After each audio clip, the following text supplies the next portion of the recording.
Si je vous disais que vous connaissez un geste simple, naturel, que vous faites peut-être même sans y penser et qui transforme votre façon de gérer le stress émotionnel.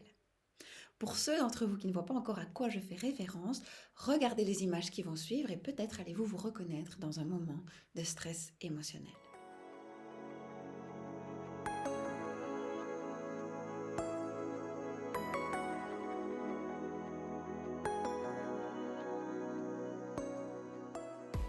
Alors ces images, vous les trouverez comme moi en tapant le mot stress dans une barre de recherche internet.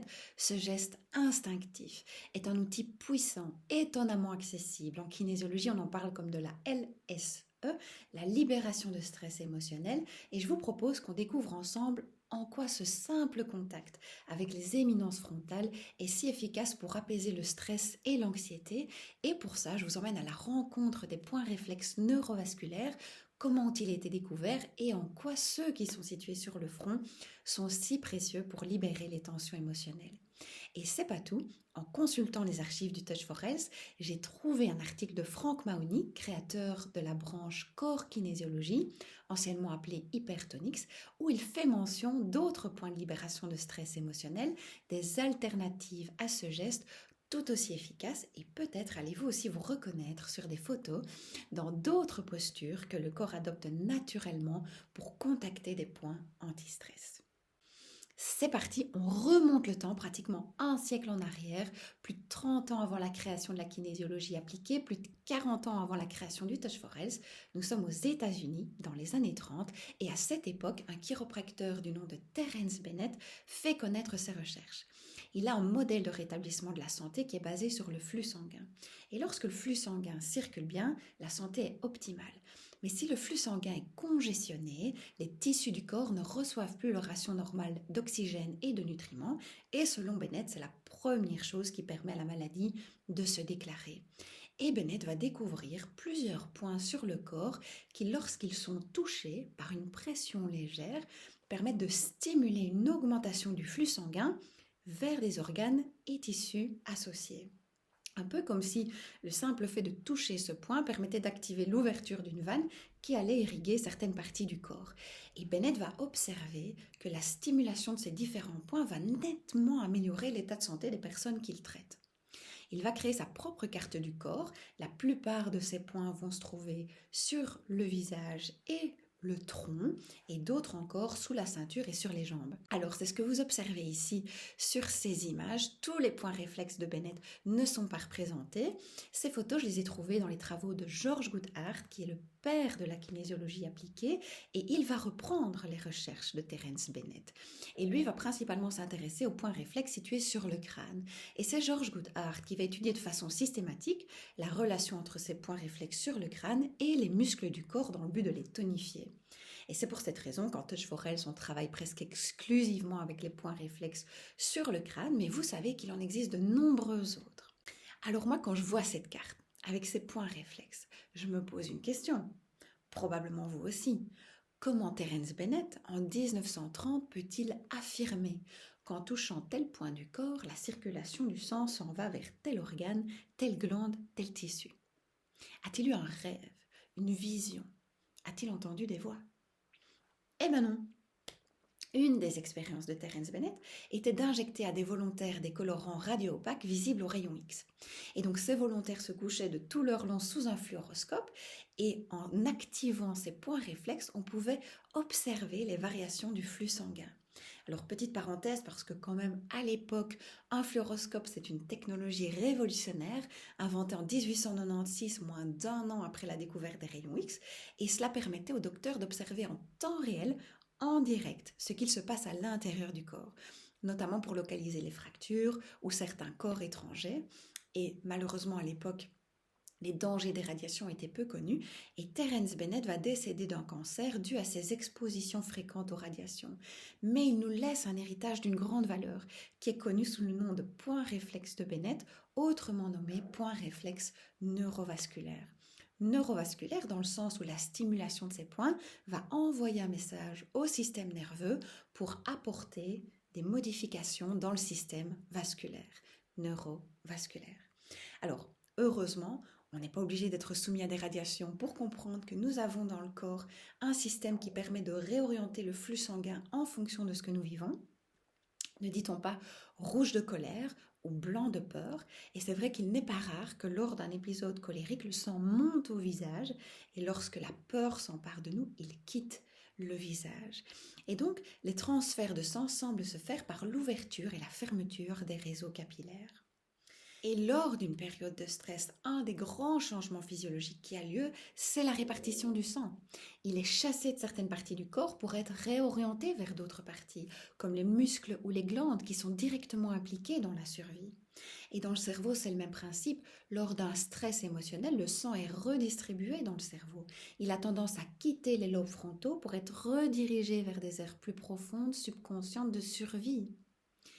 Et dans cet état-là, nous ne sommes plus aux commandes.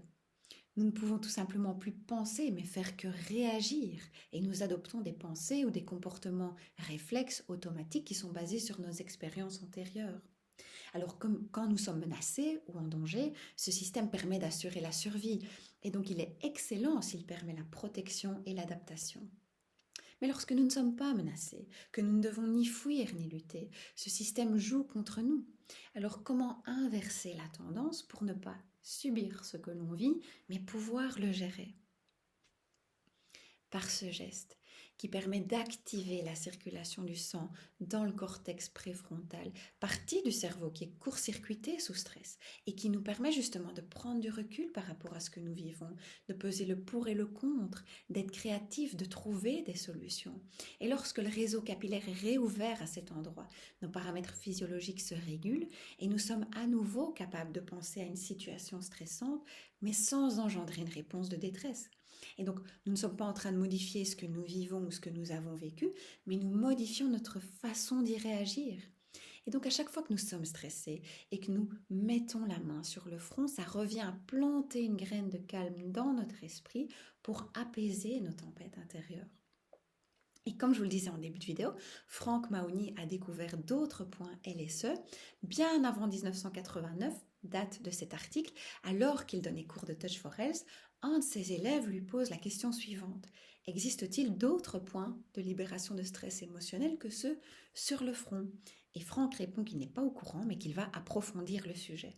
Et en 89, il revient avec plusieurs points de libération de stress émotionnel. Vous les voyez apparaître à l'écran, ceux situés sur les mains, qui peuvent être contactés avec n'importe quel doigt ou tenus l'un contre l'autre en prière. D'autres sur les mamelons, d'autres sous les genoux en haut de l'os du tibia et d'autres encore sous la plante des pieds.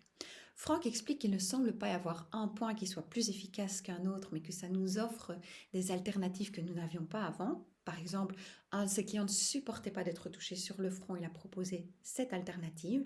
Et il faut reconnaître que celle-ci est particulièrement pratique et elle offre énormément de discrétion dans de nombreuses situations qui pourraient être stressantes pour nous. Franck propose aussi de combiner certains points LSE parce que parfois ça apporte des bénéfices notables, et il propose aussi d'interroger le corps, soit par localisation de circuit, soit par challenge verbal, pour savoir si vis-à-vis d'une situation stressante, le corps a une préférence quant au point de libération de stress émotionnel. Alors Franck dit qu'il a fait des expérimentations, mais n'explique pas comment il a trouvé ces points LSE. En revanche, dans cet article, il propose d'observer ce que font les gens sous stress parce que ça nous offre des indices précieux quant à l'efficacité de ces points LSE. Alors peut-être avez-vous déjà observé des personnes qui, sous stress, vont se frotter les mains, ou des chanteurs novices qui vont tenir leur micro à deux mains comme ça et contacter les points LSE. Ou lorsque nous sommes assis, jambes pliées, croisées ou non, il n'est pas rare que nous venions enrouler nos genoux avec nos paumes de main.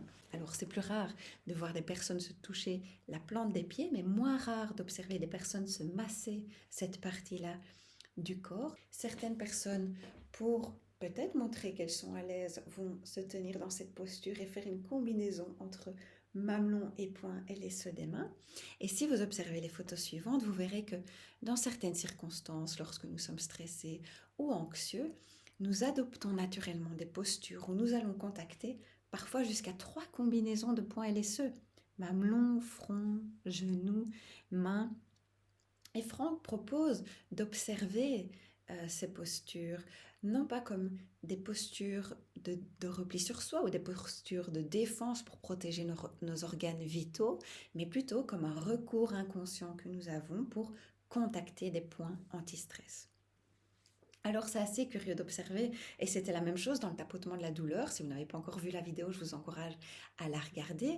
C'est assez curieux d'observer que nous allons tout naturellement mettre en place des comportements pour nous faire du bien. Et lorsque nous apportons la conscience sur ces comportements, nous en multiplions les bienfaits.